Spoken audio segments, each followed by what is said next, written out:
গত বছর জুলাই আগস্টে বাংলাদেশে যে পরিস্থিতি আমরা মোকাবেলা করেছি, যে পরিস্থিতি আমরা দেখেছি, যে পরিস্থিতিতে সরকার পতনের ঘটনা ঘটেছে, সেই একই চিত্র এবার আমাদের উপমহাদেশের দেশ নেপালে ঘটল।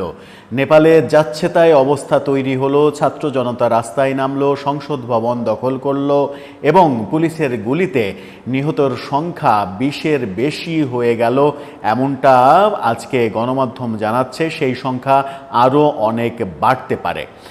উপমহাদেশে এই উত্তেজনা আমরা আর কত দেখব? শ্রীলঙ্কা, এরপরে আমরা বাংলাদেশের অবস্থা দেখলাম, এবার নেপাল। নেপালে কি হলো? নেপালের যে ঘটনা ঘটলো, ছাত্র জনতা রাস্তায় নেমে আসলো, সংসদ দখল করে ফেললো, ইন্টারনেট, ফেসবুক, হোয়াটসঅ্যাপ, এটা ওটা সব কিছু বন্ধ করে দেয়া হলো। সেই একই চিত্র, যে চিত্রগুলো আমাদের দেশে গত জুলাই আগস্টে আমরা দেখেছিলাম, সেই একই চিত্র নেপালে। এই চিত্র কি বার্তা দিচ্ছে? তার মানে হচ্ছে যে কোনো সরকারই আদতে নিরাপদ নয়। সব সরকারকেই তার শাসন কার্য চালাতে হলে সতর্ক থাকতে হবে। যে কোনো মুহূর্তে এই ধরনের পরিস্থিতি তৈরি হতে পারে। বাংলাদেশে আবারও সেই পরিস্থিতি যে কোনো সময় ফিরে আসতে পারে, এমন আশঙ্কাও অনেকের মধ্যে রয়েছে। কি হলো নেপালে? কি মিল আছে বাংলাদেশের সঙ্গে নেপালের ঘটনার? একটু বুঝে ওঠার চেষ্টা করব এই ভিডিওতে। থাকবেন পলিটিক্স টিভির নিয়মিত আয়োজনে।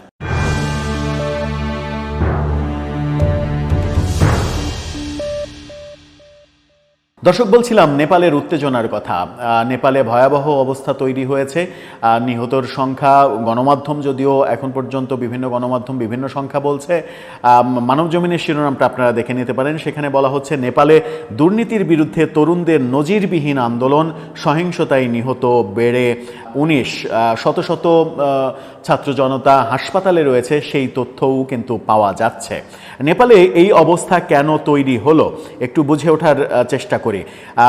গণমাধ্যম বলছে, বেশ কিছুদিন ধরেই নেপাল সরকারের দুর্নীতির বিরুদ্ধে আন্দোলন করে আসছে দেশটির তরুণ প্রজন্ম, জেন জি যাদেরকে বলা হয়।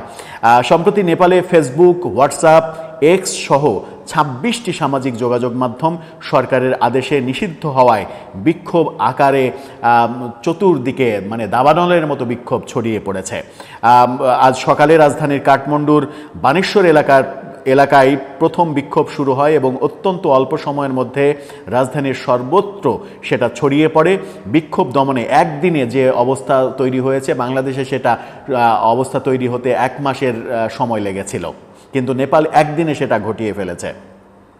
বিক্ষোভ দমনে দেশটির পুলিশ বিক্ষোভকারীদের লক্ষ্য করে রাবার বুলেট, টিয়ার সেল এবং জল কামান নিক্ষেপ করে। বিক্ষোভে অংশ নেওয়া তরুণ এক বিক্ষোভকারী অন্যদের শান্ত থাকার আহ্বান জানিয়ে বলেছেন, ভেতর থেকে কিছু স্বার্থান্বেষী গোষ্ঠী জনতার আন্দোলনে উস্কানি দিচ্ছে।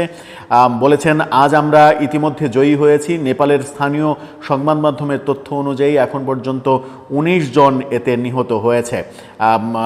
গত বছর ঢাকা বিশ্ববিদ্যালয়ের শিক্ষার্থীদের কোটা আন্দোলন এক পর্যায়ে রূপ নিয়েছিল সরকার পতনের আন্দোলনে। আন্দোলনকারীদের দমাতে ইন্টারনেট বন্ধের সঙ্গে সকল যোগাযোগ মাধ্যম নিয়ন্ত্রণে আনার চেষ্টা করেছিল আওয়ামী লীগ সরকার। বাংলাদেশের মতোই সম্প্রতি নেপালের প্রধানমন্ত্রী কেপি শর্মা ওলি, তার নেতৃত্বাধীন সরকার জেন জিদের দমাতে ফেসবুক, ইউটিউব এবং এক্স সহ 26টি সামাজিক যোগাযোগ মাধ্যম প্ল্যাটফর্ম নিষিদ্ধ ঘোষণা করেছে। এর প্রতিবাদে রাজধানী কাঠমান্ডুতে শুরু হওয়া বিক্ষোভ এখন হিমালয় কন্যা খ্যাত দেশটির অন্যান্য এলাকাতেও ছড়িয়ে পড়ছে। এর আগে দেশটির সরকারি এক নোটিশে বলা হয়েছিল, 28 আগস্ট থেকে আগামী 1 সপ্তাহের মধ্যে দেশে সচল সব যোগাযোগ মাধ্যমকে নিবন্ধন করতে হবে, কিন্তু নির্ধারিত সময়সীমার মধ্যে মেটা, মানে Facebook, Instagram, WhatsApp, YouTube, X, Reddit, লিঙ্কউইনের মতো প্রতিষ্ঠানগুলোর কেউই আবেদন জমা দেয়নি। ফলে গত বছর নেপালের সুপ্রিম কোর্টের দেয়া এক নির্দেশনা অনুযায়ী সামাজিক যোগাযোগ মাধ্যমের নিবন্ধনের সময়সীমা নির্ধারণ করে দেয় দেশটির সরকার। পরে সামাজিক যোগাযোগ মাধ্যম কোম্পানিগুলোকে দেশটিতে নিজেদের অফিস এবং একজন অভিযোগ নিষ্পত্তি ও কমপ্লায়েন্স নিয়োগের করতে বলা হয়।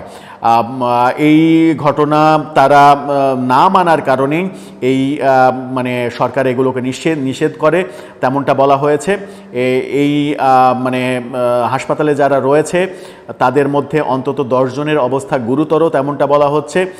বানেশ্বরের এভারেস্ট হাসপাতালে 3 জন বিক্ষোভকারীর মৃত্যু হয়েছে, যা হাসপাতালে কর্মকর্তারা নিশ্চিত করেছেন। 50 জনের বেশি এই হাসপাতালে খারাপ অবস্থায় চিকিৎসা নিচ্ছেন। কাঠমান্ডু এবং অন্যান্য শহর জুড়ে বিক্ষোভ অব্যাহত রয়েছে। জেনারেল জেড এর বিক্ষোভকারীরা সোশ্যাল মিডিয়া বিধিনিষেধ এবং সরকারি দুর্নীতির বিরুদ্ধে সমাবেশ করছেন। এদিকে দুপুর থেকেই কূটনৈতিক পাড়াতে কারফিউ জারি করেছে নেপাল সরকার। তবে ট্যুরিস্ট এলাকা বলে পরিচিত থামেলের হোটেলে পাড়াতে সেভাবে আন্দোলনের প্রভাব পড়েনি। এখানকার হোটেলগুলোতেও মূলত নেপালে আসা যাওয়া ট্যুরিস্টরা অবস্থান করছেন। ট্যুরিস্টরা আটকে পড়েন কি না শেষ পর্যন্ত এই আন্দোলনের কারণে, সেই আশঙ্কা তৈরি হয়েছে। কারণ ট্যুরিস্ট নির্ভর দেশ নেপাল, সেখানে প্রচুর ট্যুরিস্ট যান। সেই মানে ঘটনা ঘটতে পারে, তাদের আটকে পড়ার ঘটনা ঘটতে পারে। এদিকে বাংলাদেশ নেপাল একটা ম্যাচ আজকে ছিল, সেই ম্যাচটা স্থগিত করে দেওয়া হয়েছে। অনেক ঘটনাই নেপালে হচ্ছে এবং মূলত যেটার কারণে হচ্ছে সেটা হচ্ছে যে ইন্টারনেট সহ সামাজিক যোগাযোগ মাধ্যম 26টি যে প্ল্যাটফর্ম, সেই প্ল্যাটফর্ম সরকার বন্ধ করে দেওয়ার কারণে সরকার মনে করছে যে তাদের দুর্নীতির বিরুদ্ধে এই যোগাযোগ মাধ্যমগুলো বেশ সক্রিয় ভূমিকা পালন করছে এবং তরুণ প্রজন্ম এই অ্যাপসগুলো ব্যবহার করে সরকার বিরোধী নানা কর্মকাণ্ড করছে। সেই কারণে এগুলো বন্ধ করে দেওয়া হয়েছে। তরুণদের ভাষ্য এবং তরুণ ছাত্র জনতা সবাই রাস্তায় নেমে এসেছে এবং আজকে সংসদ পর্যন্ত আক্রমণ করা হয়েছে, সংসদ দখল করে নেওয়া হয়েছে। যে ঘটনাটা বাংলাদেশে 5 আগস্ট ঘটেছিল সরকার পতনের পরে, সংসদ ভবন দখল করা, গণভবন দখল করা, যে ঘটনাগুলো দেখেছি সেগুলো নেপালে একদিনের মধ্যেই সেই ঘটনাটা ঘটেছে। তার মানে হচ্ছে যে নেপালে বিদ্রোহের দাবানল অনেক গুণ বেশি বাংলাদেশের চাইতে। এটা কি বার্তা দিচ্ছে? এটাই দিচ্ছে যে উপমহাদেশে শ্রীলঙ্কার পরে বাংলাদেশ, বাংলাদেশের পরে এবার নেপালের পরে কোথায় আমরা তো ঠিক বলতে পারি না। অনেকে বলেন যে ভারতও এভাবে আক্রান্ত হতে পারে, কারণ এর মাঝে দক্ষিণী নায়ক খেলাফতে বিজয় তিনি যে একটা বিশাল জনসমুদ্র তৈরি করে সরকারের বিরুদ্ধে ভাষণ দিয়েছেন এবং সেখান থেকে দাবানল ছড়িয়ে পড়তে পারে এমন আশঙ্কা তৈরি হচ্ছে। পাকিস্তান তো আশঙ্কার মধ্যে সবসময় রয়েছে। পাকিস্তানের জন্য এটা নিত্য নতুন ঘটনা নয়, একেবারে মানে পুরনো ঘটনা, রেগুলার ঘটনা। সেই রকম অবস্থায় নেপালের এই ঘটনাটা যে বার্তা দিচ্ছে সেটা হচ্ছে যে কোনো সরকারই আসলে স্থায়ী নয়। সরকার যখন জনতার বিরুদ্ধে সিদ্ধান্ত নেয়, জনতার স্বার্থ বিরোধী সিদ্ধান্ত নেয় সরকার, সেটা রাজনৈতিক সরকার হোক, অন্তর্বর্তীকালীন সরকার হোক, যে সরকারই হোক না কেন, শেষ পর্যন্ত জনতারই বিজয় হয়। সেই ব্যাপারটাই বোধহয় নেপাল একটা বার্তা দিচ্ছে। বর্তমানে অন্তর্বর্তীকালীন সরকার বাংলাদেশে দায়িত্ব পালন করছে। অন্তর্বর্তীকালীন সরকারের এই সময়ে মানে শত আন্দোলন, বিদ্রোহ, এরকম ঘটনা আমরা দেখেছি।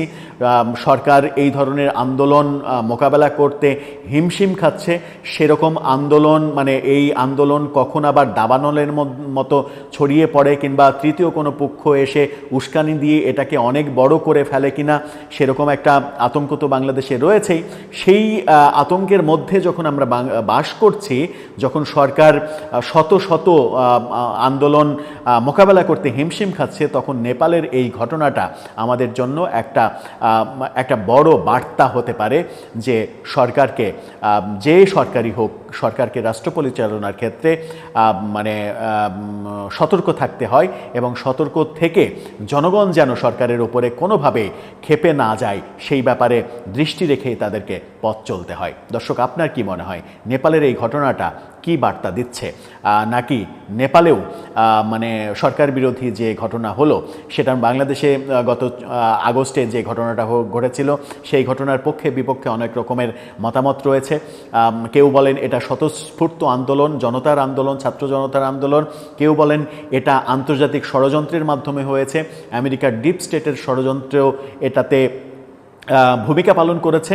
নেপালেও সেরকম দুই রকম আলোচনা হবে কিনা, দুই রকমভাবেই নেপালের ব্যাপারটাকে দেখা হবে কিনা, আপনার মতামত জানিয়ে লিখতে পারেন আমাদের কমেন্ট বক্সে।